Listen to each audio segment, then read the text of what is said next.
খুলনায় চাঁদাবাজি ও নারী কেলেঙ্কারির অভিযোগে কথিত সাংবাদিক মোহাম্মদ আলমগীর কবিরকে গণধোলাই দেওয়ার ঘটনা ঘটেছে।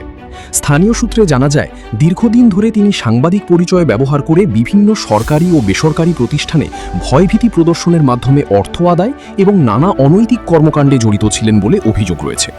সম্প্রতি এক নারীকে বিয়ের প্রলোভন দেখিয়ে প্রতারণার অভিযোগ সামনে আসার পর এলাকায় ব্যাপক ক্ষোভের সৃষ্টি হয়।